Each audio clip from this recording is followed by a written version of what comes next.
I guess it would be nice if I could touch your body. I know not everybody has got a body like me, but I gotta think twice before I give my heart away. And I know all the games you play, 'cause I play them too. Oh, but I need some time off from that emotion. Time to pick my heart up off the floor. When that love comes down without devotion, well, it takes a strong man, baby, but I'm showing you that door. Rock, gotta have faith. Gotta have faith. Gotta have faith. Gotta have faith, baby. I know you're asking me to stay. Say please, please, please don't go away, 'cause you're giving me the blues. Baby, you might mean all the words you say. Can't help but think of yesterday and another who tied me down to the lovable you before this river becomes an ocean. Before you pick my heart up off the floor. When that love comes down without devotion, well, it takes a strong man, baby, but I'm showing you that door. I gotta have faith. Gotta have faith. Gotta have faith. Gotta have faith. Get the fuck up.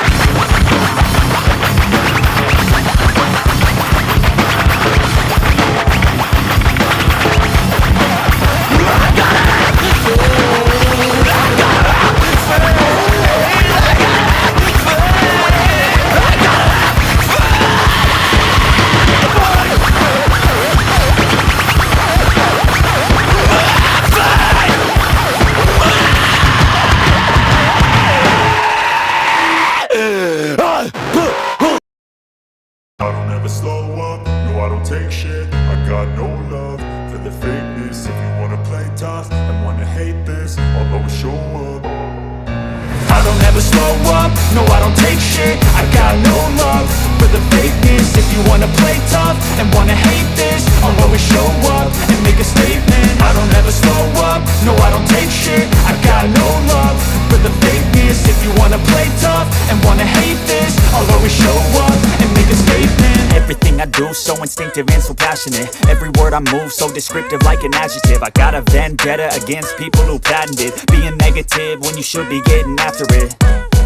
I got facts over tracks, this and that. Spitting slow, spitting fast. I could roast, I could gas. Think I'm okay at last, but I don't know if that can erase all the past. And the pettiness, a reflection of the emptiness. Hilarious, you think you're worth my time, you're delirious. Mysterious, because you hide behind a fake exterior. Inferior, you know I'll always be a bit superior. Get off of me, this ain't no humble brag. I want you to hear words, you can say them back. I want you to feel free from the chains at last, and to believe in what you got, it was built to last, yeah.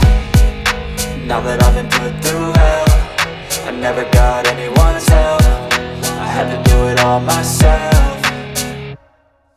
I don't ever slow up, no I don't take shit. I got no love for the fakeness. If you wanna play tough and wanna hate this, I'll always show up and make a statement. I don't ever slow up, no I don't take shit. I got no love for the fakeness. If you wanna play tough and wanna hate this, I'll always show up and make a statement. Gonna learn the consequence of being incompetent. Mental health is confidence, dreams and some honestness. I'm not here to save the day, that's for you to take away. I could play a million mind games, but instead I say something not illogical, something that is topical. Rub it on and watch it go, make yourself unstoppable. Dreams are irresponsible, but they're always possible. If you just believe, you could be so remarkable. Thoughts in my head, a collage and they spread. I'll be great one day, going off of my meds. No, I'm not giving up, no, I'm not giving in. I will make it to the top, taking off in the wind. I gotta make it, I'm saving every day to taste it. I'm patient, but my mind, it can hardly take it. I'm chasing a dream that I've had for several ages. A vacant, modern kingdom for the taking.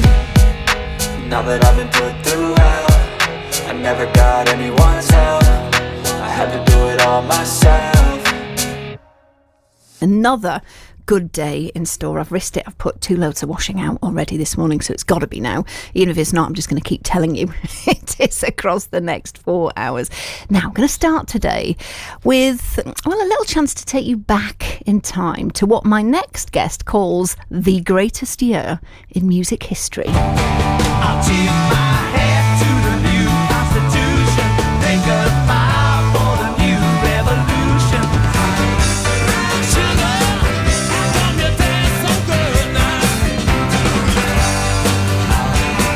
From the rewind, but would you have known that all those tunes came from 1971, which for Reading-born musician and producer Jesse Smith is the ultimate year of music and the inspiration for his new show, which comes to the Kenton Theatre in Henley on September the 1st. He's here now. 1971 of all the years. Discuss, Jesse. Well, I have so much evidence for this, right? Go on. For a start, I read a book by David Hepworth, who's one of the journalists who worked on Live Aid and all that kind of stuff. And he sets out a very convincing argument that 1971 is the greatest year in rock and roll history. You've got the breakup of the Beatles happened in 70. So you've got all these artists kind of posturing for top spot in the world.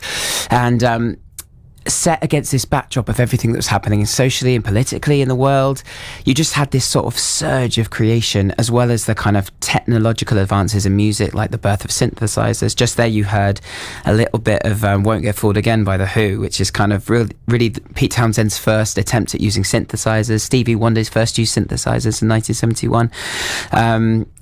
Artists like Joni Mitchell released their Blue Tapestry by Carole King came out that year. Who's Next by The Who, Led Zeppelin 4, Stairway to Heaven. It's just an incredible year in music, and just so happens that it was all my favourite music. So as I was turning the pages of this book, I was like, wow, this is such a great show.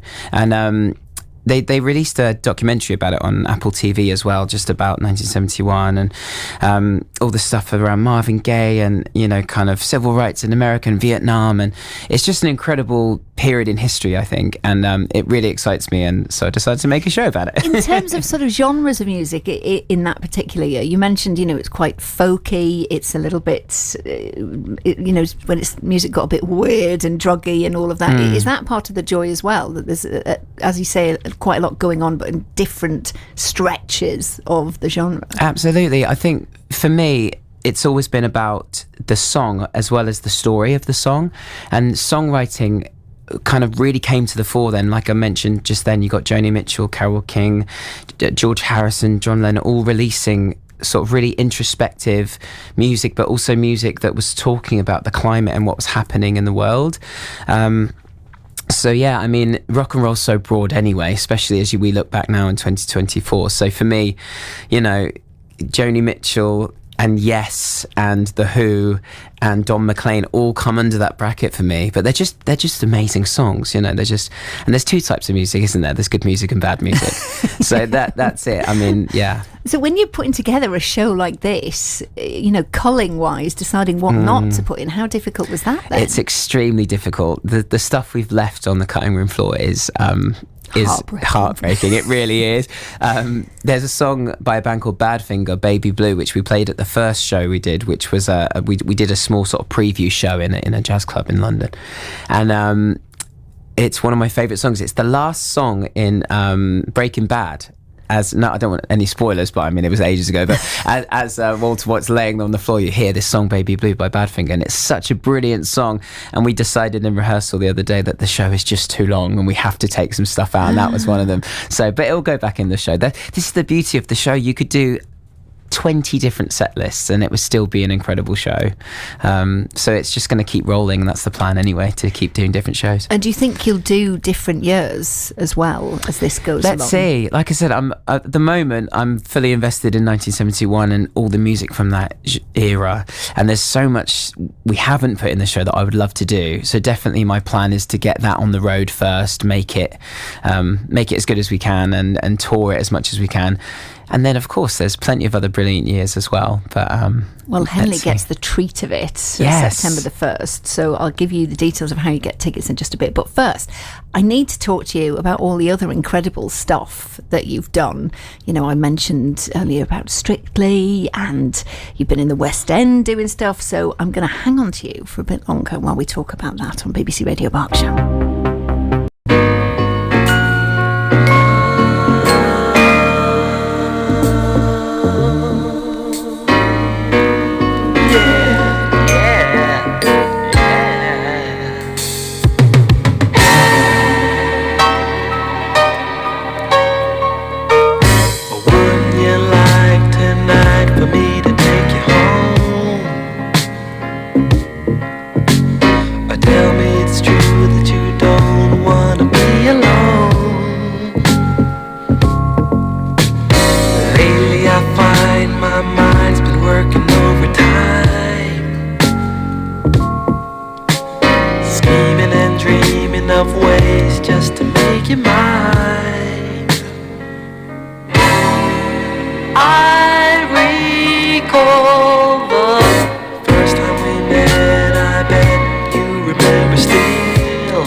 As I walk through this world, nothing can stop a do-lover.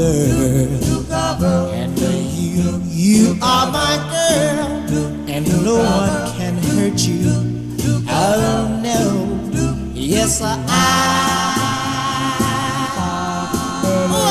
love you. Come on, let me hold you, darling.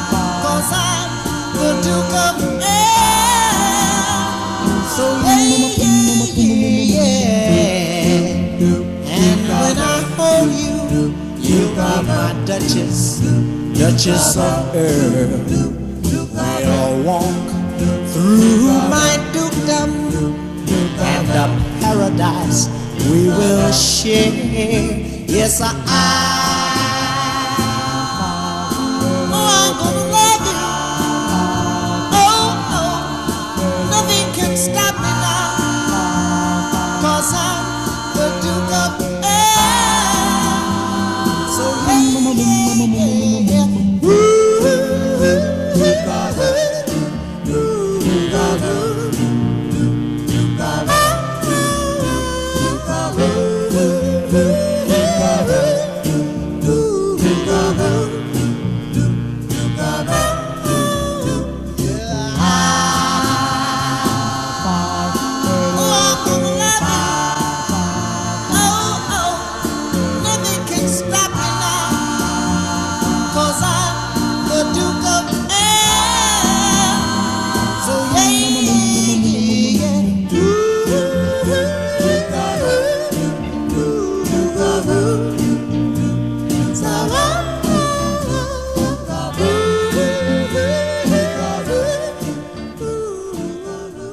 Brien with you, and I'm talking to Jesse Smith, who was bringing his show to the Kenton Theatre in Henley on September the 1st, all about the year 1971 being the greatest, ultimate year of music. We've just been talking about that, and actually when we had that song playing, you went, I've met Miles Smith, because you have got about, in terms of your career, quite a lot. You do get about, don't you? I do get about a bit, yeah. I've been really lucky the last few years, especially post-COVID. Just with the various shows that I perform with, I get to travel a lot, and I performed at the GB homecoming for the Olympians at the AO Arena in Manchester. I think was it 2 weekends ago, and Miles Smith was one of the special guests, and he was very lovely. Yeah. How do you get booked for this then? Does it all just sort of roll on and you go from gig to gig on reputation? Basically, yeah. Most of my gigs now are just random phone calls, and then you end up the next day in a different country. It's like, can you come to France tomorrow? And you're like, oh, okay. And then just say yes to things, and then obviously your sort of spider web of friends and colleagues grows over time, and people call you for things. And highlight then, what's been your most amazing place you've ended up gig wise? Oh, the one that always springs to mind is I do a show called Led Zeppelin Symphonic, which is, that's what it says on the tin. It's a symphonic Led Zeppelin show. And it was our first gig post-COVID, first time I'd been on a plane since the pandemic. And we played at the Herodio in Athens, which is basically, if you've ever been to Athens, there's a huge mountain, and on the side of the mountain is all these Greek ancient ruins, including a 2,500 year old amphitheatre that looks out over the whole city. And that was our first show with Led Zeppelin Symphonic, playing with I think 35 piece orchestra. So that was pretty emotional. We all walked out on stage and went, and the crowd as well. Yeah, and the crowd, so up and the energy. So that was pretty amazing. Singing Kashmir with an orchestra in that environment was pretty special. I love that. And how did you get into the Strictly stuff then? Because what do you do on Strictly? Yeah, so that was very similar to what I just mentioned. I was on holiday and I had a random email like, can you come in and audition for Strictly? And I'd never really watched it. I'm a rock and roll guy. And that happened twice before they emailed me a third time saying, can you actually just come in and do the show on Saturday? And so I just ended up singing, because they needed someone to do some rock songs on Strictly. So I sang on the first episode, and then they were like, are you available next week? And I did it for 2 years. I'm not doing it this year. I was basically filling the shoes of a brilliant singer called Jamie Squire, who's now back. But right. I did 2 years on the show. I think 27 episodes or something. Sounds like there's an autobiography in here, Jesse. I hope you're jotting all this down so you can remember it. The life of a session musician, exactly, yeah. Who's been your favourite person you've met that you've worked with, would you say? Worked with is a loose term, but I worked on a film years ago that toured with a live band called Gutterdammerung, and it was kind of a heavy metal film project with all these sort of celebrities involved. And so in that movie, there was Henry Rollins, I got to hang out with quite a lot, from Black Flag, and Grace Jones was in it. So I met Grace Jones. She was pretty cool. But meeting Iggy Pop, who was also on that movie, was pretty cool as well. He's a force of nature, that guy. So it was really cool to meet him. I met him backstage in his dressing room. He had a glass of champagne and a girl in each arm. As you'd expect. Yeah. In a dressing gown, actually, as well. He was in a dressing gown. So you're going from performing at the Kenton, you're in an amphitheatre in Athens, you're on stage for the GB homecoming party. Do you ever get nervous, or are there any of those gigs that make you more nervous than others? Funnily enough, the one I did the other day, I was quite nervous. It depends on what I'm singing, how comfortable I am doing it. Strictly's a very nerve-wracking gig, obviously, because you're live to 10 million people, and quite often you're singing stuff that's not in your comfort zone. If it's a rock song, I can sing it all day long because it's just in my blood. But when it's something more modern or poppy or whatever. And the Olympics, I sang a song by Sam Ryder, and he's obviously, his voice is incredible and very high, similar range to mine, but it was a very difficult song. And coming in kind of cold like that, singing one song, is actually kind of harder than doing a full gig. Yeah. The pressure of that, but it was fine. And are all the lyrics in your head, or do people use autocue these days? How does that work? Yeah, I'm kind of terrible at most things, but lyrics retention is kind of I'm pretty good at it, actually. I sort of know songs I've never even sung. There's sort of thousands of songs just from when I was a kid that are just in my head. But obviously, if I have a big gig like that coming up, it's just about repetition and learning them and going over and over them and then sleeping on them, and then hopefully, I have a process now, obviously, that I've done over the years. I feel like it's a real treat that you're coming to the Kenton, because you're off all around the world normally. So is it just this one night, September the 1st? Yeah, so like I said, we did one little preview show, but this is our first theatre production, and it's my first attempt at producing a theatre show, which is very exciting. And it's almost sold out. I think there's about 10 tickets left if people want to try and get their tickets. Get on it. But I did a lot of shows at the Kenton when I was a teenager. I was in a theatre company called Starmaker, which is a Reading-based theatre company, and I learnt so much from that. And then I did a couple of shows with Hey Odds, which were a local theatre company in Henley, who very kindly lent me some staging for the show, actually. So thank you to Hey Odds. So it feels kind of full circle, because it was the last place I performed as an amateur before I went professional when I was 22. So it's really good to be back there. It's such a special building. It's the 4th oldest theatre in the UK, the Kenton, that's still working. And so I just wanted somewhere that was going to feel special, because 1971 has a feeling about it as a year. So if you do it in a super modern building, maybe it wouldn't feel quite the same, So that was part of the idea. Was that we'd go back in time. Well, grab those last 10 tickets if you fancy them, and you're ours now. We have laid claim to you as your career progresses and progresses. We've claimed you here at BBC Radio Berkshire. I'm very happy to be here, yeah. You can have me. Great stuff. Jesse Smith there. Keep an eye, because he's going to be all over the place, I reckon, as he already is, doing various gigs. Really nice to talk to you. Now, it is coming up to 10:30 on BBC Radio Berkshire. The Olympics might be over, but there is, of course, more sporting action in Paris at the 17th Paralympic Games. The opening ceremony takes place this evening. More than 4,000 athletes from well over 100 nations and a team representing refugees will be competing during the next 2 weeks. Here's our sports reporter, Manny Jasmi. 2.5 weeks after the Olympics, Paris is back in competition mode.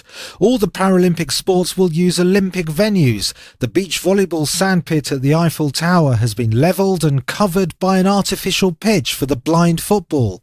It's expected the record attendance of a blind football match of 5,000 will be broken, but fans there and at the blind-specific sport of goalball will have to stay quiet throughout play so the players can hear the ball. France are aiming to win 20 gold medals and finish in the top 8 of the medals table for the first time in 32 years.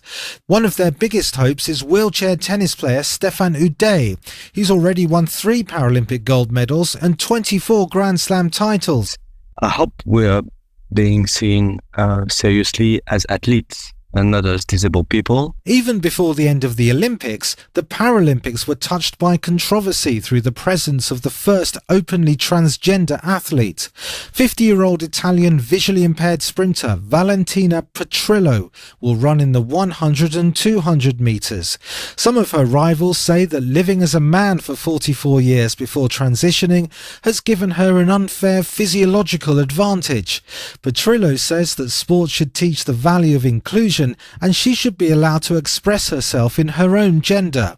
The president of the International Paralympic Committee, Andrew Parsons, says that transgender rules in parasport are too vague, so she's welcome to compete. The sport movement has to, guided by science, come up with better answers for transgender athletes. So we need to, based on science, have a better and probably a united answer, because it's the reality of the world. They deserve an answer, which cannot be, well, this week you can compete, maybe in the future you cannot compete. For the moment, World Parathletics rules allow her to compete, so she will be welcomed as any other athlete. 50,000 people are expected to attend the opening ceremony on the Place de la Concorde and Champs-Élysées. With more competitors from more nations than ever before and 80% of tickets already sold, the Paralympics have a chance to showcase what disabled people can do and leave the negative portrayals and assumptions about disability in the shadows. I'm so ready to go again on this. I can't wait for all this to get going again. That was our sports reporter, Manny Jasmine. Right, let me get you Berkshire's weather, and it is lovely today. Dry, very warm, lots of hazy sunshine around, a few thicker areas of cloud developing, mainly this afternoon. A top temperature, though, a lovely 25 degrees.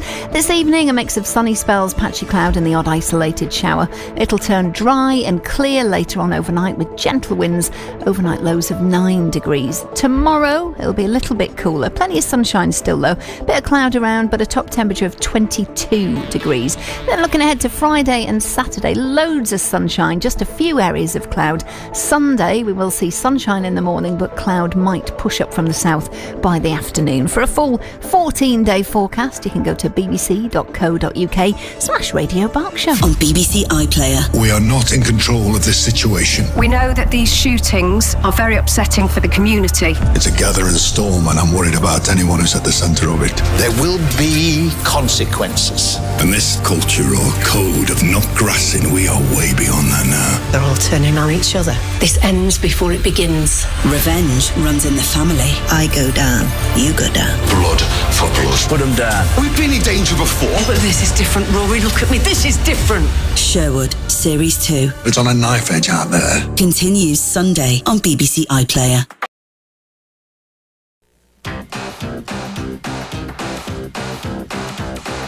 Push it, click it, press it, flick it, tune it in, turn it on. This is what you watch it on. Any way you work it, integrate your circuit at the city. Circuit City. Come to the place you're welcome. Technology with a heart. Welcome to Circuit City, where service is state of the art. The future at your fingertips with all the right connections. Punch a key and you can see the new video directions. We can turn your car into an audio star with the one you want for the way you are. At Circuit City, trained sales counselors are one of the reasons we get higher customer satisfaction ratings than any other specialty home electronics and appliance chain. A gadget and a gizmo for electric machismo. Some amplitude for the radical dude. We're tuned into your attitude. Come to the place you're welcome. Technology with a heart. Welcome to Circuit City, where service is state of the art. Welcome to Circuit City, where service is state of the art. On the roads, the main thing to warn you about is this incident in Henley. So it's an accident which has closed the Fair Mile from the Assendon's turn-off to Bowling Court. So that has caused a few issues, a little bit of congestion around there. So it's closed the Fair Mile in Henley from the Assendon's turn-off to Bowling Court. Elsewhere, just a few things to tell you about. Gellets Hill, temporary lights on Maidenhead Road at Goffs Barn Lane. That's because of roadworks. And in Slough, there are some temporary lights on the B416 Stoke Road at Queen's Road. That's because of gas main work. That's going to go on there until Tuesday. But anything else, get in touch. The number is 0808 100 1041. The sound of Berkshire. Together we can make a difference. BBC Radio Berkshire.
Brien with you, and we're talking about the Paralympic Games, of course, because the countdown is over. The opening ceremony is tonight. Let's hear from Gemma Stevenson, a sports journalist and wheelchair tennis player who is currently in Paris. She's been talking to Brigitte Tete about what the atmosphere in the city's like. We're not kind of seeing the full force of all the athletes everywhere and the media everywhere and the spectators everywhere, but you can definitely feel a buzz in the air because people are getting on the buses to go to various different places, and and everybody's kind of got their accreditation on. We're all excited. We've got our little Paris Metro travel card with the little mascots on, so that's like, you know, nice little souvenir. I love the fact that you're thinking, right, I'm going to keep hold of that. That'll be something to treasure in coming years. Do we know anything more about that opening ceremony yet? Is there anything else that's been released about it? They're kind of being very secretive about it. We do know